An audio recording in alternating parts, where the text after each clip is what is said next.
नमस्कार, आपण पाहताय जी24 तास. मी कमलेश सुतार. एडिटर्स पंचच्या आमच्या विशेष सदरामध्ये आपल्या सगळ्यांचं पुन्हा एकदा स्वागत आहे. आज आपण बोलणार आहोत वक्फवरून ठाकरेंच्या भूमिकेबाबत.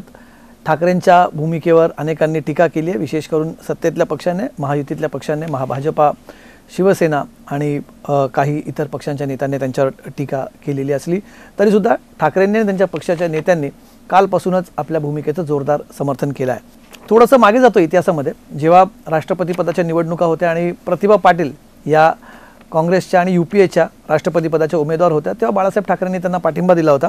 आणि अर्थातच तेव्हा त्यांना फार त्या निर्णयाला फार डिफेंड करत बसावं लागलं नाही, कारण प्रतिभा पाटील या मराठी आहेत, महाराष्ट्राच्या मातीतून येणार आहेत आणि एक मराठी माणूस देशाच्या सर्वोच्च पदावरती बसतोय, राष्ट्रपती होणार आहे, त्यामुळे आम्ही त्यांना समर्थन देतो. आणि शिवसेनेची भूमिका ही मराठीच्या आग्रहाची राहिली आहे, त्यामुळे त्यांना तेव्हा त्या गोष्टीला फारसं त्या भूमिकेबाबत त्यांना एक्सप्लेन करत बसावं लागलं नाही. पण जेव्हा प्रणब मुखर्जी हे राष्ट्रपती पदाचे उमेदवार होते, प्रणब मुखर्जी आणि शरद पवार मातोश्रीवरती आले होते आणि तेव्हा बाळासाहेब ठाकरेंनी आपल्या दिलखुलास शैलीमध्ये त्यांना पाठिंबा तिथे जाहीर केला. पण यावेळेस त्यांनी सांगितलं होतं की त्यांना विचारण्यात आला प्रश्न की प्रतिभा पाटील मराठी होत्या म्हणून तुम्ही UPAला समर्थन दिलं, यावेळेस तसं काही नाही आहे, मग तुम्ही समर्थन का करता? तर बाळासाहेबांनी आपल्या शैलीत त्याचंही समर्थन केलं होतं आणि सांगितलं की NDAकडनं दिला गेलेला उमेदवार एक तर खूप उशिरा देण्यात आला आणि तुम्ही त्याच्यामध्ये एक तर दिरंगाई केली, हा सगळ्यात महत्त्वाचा मुद्दा होता, आणि निवडून येईल असा ताकदीचा उमेदवार तुम्ही दिलेला नाही आहे, म्हणून प्रणब मुखर्जींना समर्थन केलं. बाळासाहेब ठाकरे त्यांच्या कुठल्याही निर्णयाचं समर्थन करू शकत होते आणि त्यांना तेव्हा त्याचा फार त्रासही होत नव्हता, कारण त्यांनी याच्यापूर्वी तेव्हा जेव्हा भूमिका घेतल्या होत्या ठामपणे त्याच्यावरती उभे राहायचे आणि ते नेहमी सभांमध्ये सांगायचे की एकदा निर्णय घेतला की आपण त्याच्यावरनं मागे फिरत नाही. पण उद्धव ठाकरेंना मात्र आपल्या निर्णयांचं समर्थन करताना थोडी तारेवरची कसरत करावी लागते असं दिसतंय, विशेष करून सोशल मीडियाच्या काळामध्ये, ज्याला आपण डिजिटल फुटप्रिंट्स म्हणतो त्याच्यामध्ये, आणि थोडीशी इतिहासाची पानं वारंवार आता उघडली जात असल्यामुळे उद्धव ठाकरेंना वारंवार त्याच्यावरनं प्रश्न उपस्थित केले जातात. आणि कुठेतरी मराठीतलं एक प्रसिद्ध भावगीत आहे, त्याच्यामधल्या ओळी आहेत, आपुलीचं प्रतिमा होते आपुलीचं वैरी, तर कुठेतरी उद्धव ठाकरेंना या त्यांच्या जुन्या भूमिकेचं भूत वारंवार मानगुटावरती बसत असल्यामुळे त्यांना वारंवार डिफेंड करणं अवघड होतंय का, हाच प्रश्न या निमित्ताने पडतोय. सगळ्यात पहिले वक्फच्या बिलावरनं उद्धव ठाकरेंनी जी भूमिका घेतली, उद्धव ठाकरेंनी सांगितलं की आम्ही या बिलाला का विरोध केला, आम्ही काही संशोधनं त्याच्यात सांगितली होती, ती करण्यात आली नाही वगैरे वगैरे वगैरे. पण जिनांपेक्षाही जास्त मुस्लिमांचं लांगुल चालन सध्या भाजप करत आहे असं जेव्हा उद्धव ठाकरे म्हणतात, तेव्हा ऑब्व्हियसली त्यांच्या भूमिकेवरती अनेक जण थोड्याशा भुवया उंचवूनच बघतात. तर एकेकाळी शिवसेनेने काय भूमिका घेतली होती, रस्त्यावरच्या नमाजबाबत बाळासाहेब ठाकरे काय बोलायचे, 1987ला तत्कालीन औरंगाबाद आणि आता तर संभाजीनगरच्या महापालिका निवडणुकांच्या आधी बाळासाहेब ठाकरेंची सेंट्रल मैदानावरती सभा सुरू होती.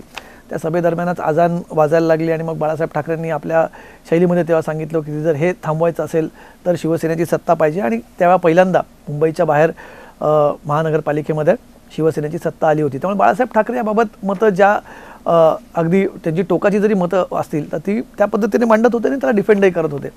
हे मात्र उद्धव ठाकरेंना करताना कुठेतरी त्यांना फारच इथे मेहनत करावी लागते असं दिसतं. त्यांच्या जुन्या भूमिकेवरून परत मागे जाताना वक्फच्या वेळेस जेव्हा विषय निघतो त्या वारंवार जमिनी लाटण्याचा विषय किंवा कायद्याचा विषय म्हणून त्याला भारतीय जनता पक्ष किंवा त्यांचे मित्र याच्यावरनं या बिलाला त्याचं समर्थन करत असले तरीसुद्धा शिवसेना म्हणजे शिंदेंच्या शिवसेनेकडून वारंवार उद्धव ठाकरेंच्या हिंदुत्वावर या निमित्ताने प्रश्नचिन्ह उपस्थित केलं जात आहे. आणि आपल्या जुन्या भूमिकेवरनं कुठेतरी आता आपण याच्या म्हणजे ही का पहिली वेळ नाही की उद्धव ठाकरेंना हिंदुत्वावरनं प्रश्न विचारले जात आहेत, पण उद्धव ठाकरेंना यावेळेस मात्र ह्या महत्त्वाच्या बिलावरनं कुठेतरी आपल्या भूमिकेला डिफेंड करताना फार जास्त कष्ट करावे लागतात असंच दिसतंय. दुसरं आपण नुकतंच एक उदाहरण बघितलं पुन्हा एकदा की जुन्या भूमिका कशा डोईजड होतात हे आपण बघितलं. कुणाल कामराच्या केसमध्ये उद्धव ठाकरेंनी फ्रीडम ऑफ स्पीच किंवा अभिव्यक्ती स्वातंत्र्याच्या मुद्द्यावरून कुणाल कामरांचं समर्थन केलं होतं. एक कवितास्तर होती, विडंबनस्तर होतं, त्याच्यावरनं हल्ला करण्याचं किंवा केसेस दाखल करण्याचं काय कारण होतं असं जेव्हा उद्धव ठाकरे म्हणतात तेव्हा फार जुनं नाही, जेव्हा ते मुख्यमंत्री असताना काही अगदी 2-3 वर्षांपूर्वीचीच गोष्टी अनेकांनी त्यांना आठवण करून दिल्यात. मग ते पत्रकारांवरचे हल्ले असतील, ज्येष्ठ पत्रकार निखिल वागळे यांच्यावरती शिवसेनेनं केलेला हल्ला, त्यांच्या TV चॅनलवरती केलेला हल्ला, हा खुद्द निखिल वागळेंनीच एका रिसेंट मुलाखतीमध्ये त्याची आठवण करून दिली. त्यामुळे तुम्ही कुठल्या चेहऱ्याने कुठल्या तोंडाने समर्थन करता असं देखील विचारण्यात आलं. पण अगदी उद्धव ठाकरेंच्या मुख्यमंत्रीपदाच्या कारकिर्दीमध्ये मर्चंट नेव्हीमधल्या एका निवृत्त अधिकाऱ्याला ज्या प्रकारे मारहाण करण्यात आली होती कार्टून शेअर केलं म्हणून, किंवा सायनमध्ये एका कार्यकर्त्याला उद्धव ठाकरेंबद्दल अपशब्द वापरले म्हणून त्याचं सरळ शिवसैनिकांनी जाऊन टक्कल करणे, त्याचं केस काढणे डोक्यावरचे, अशा अनेक घटना या त्यांच्या मुख्यमंत्रीपदाच्या कारकिर्दीत घडल्या होत्या. त्यामुळे फ्रीडम ऑफ स्पीच किंवा अभिव्यक्ती स्वातंत्र्याबद्दल बोलत असताना त्यांची हीच जुनी भूमिका पुन्हा एकदा त्यांच्या मनगटावरती बसताना दिसली होती. आणि कुठेतरी जेव्हा तुमचा हा पास्ट अत्यंत रिसेंट असतो, अत्यंत जवळचा असतो, तेव्हा तुम्हाला या भूमिकांना डिफेंड करताना बऱ्यापैकी त्रास होतो. हेच उद्धव ठाकरेंच्या या दोन्ही केसेसमध्ये दिसलं. तिसरी भूमिका मधल्या काळामध्ये आपण बघितलं, जी राजकीय खरं तर आहे. देवेंद्र फडणवीसांचं अचानकपणे सामन्यातनं कौतुक होताना आपण बघितलं. उद्धव ठाकरे त्यांना जाऊन भेटत होते किंवा त्यांना विधानभवनाच्या प्रांगणात कधी भेटले तर त्यांच्याशी हसत खेळत बोलणं असेल.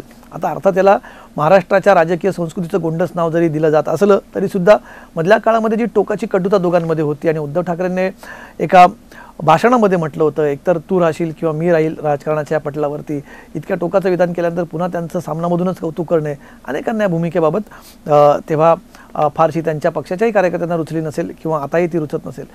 राजकारणामध्ये जेव्हा तुम्ही अशी भूमिका घेतात, असं म्हटलं जातं की जेव्हा तुम्ही शत्रुत्व करता तर ते इतक्या टोकाचं करू नये की उद्या जेव्हा तुम्ही मित्र व्हाल तेव्हा तुम्हाला आपल्याच वक्तव्याची किंवा आपल्याच भूमिकेची लाज वाटायला हवी, अशा आशयाचा एक हिंदी शेर आहे. पण राजकारणामध्ये जसं म्हणतात की ज्या गोष्टी राजकारणामध्ये सगळं everything is fair in love and war, तसं राजकारणातही सगळं फेअर असतं असं म्हटलं जातं.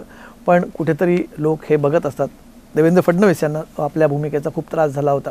त्यांनी ज्या प्रकारची 2 वक्तव्य केली होती, एक चक्की पीसिंगचं किंवा राष्ट्रवादीसोबत युती नाहीचं, या वक्तव्याने त्यांच्या राजकीय कारकिर्दीला मधल्या काळामध्ये किती त्रास झाला हे आपण आपल्यापैकी अनेकांनी बघितलं. तेव्हा जेव्हा भूमिका घेतली जाते ती टोकाची, आणि जेव्हा ती टोकाची असते तेव्हा ती पुन्हा फिरून येते, पुन्हा तुमच्या मानगटावरती बसते. हे या निमित्ताने दिसून आलं आहे. उद्धव ठाकरे आज आपल्या पक्षाची भूमिका मांडतात, त्यांच्या पक्षाचे नेते हिरिरीने ती भूमिका मांडतात की आम्ही वक्फ बिलाला विरोध का केला. पण या निमित्ताने पुन्हा एकदा तुम्ही जेव्हा एक टोकाची भूमिका घेता तेव्हा आगामी काळामध्ये तुम्हाला ती नक्की तेवढ्याच द्वेषाने तिचं समर्थन करता येईल का, हा विचार राजकारण्यांनी करायला हवा. हाच धडा पुन्हा एकदा राजकारणामध्ये गिरवला गेला. आज आपण इथेच थांबूया. उद्या पुन्हा भेटूया नवीन विषय घेऊन त्याचं विश्लेषण करण्यासाठी झी 24 तासच्या एडिटर पंचमध्ये. तुम्ही बघत राहा झी 24 तास.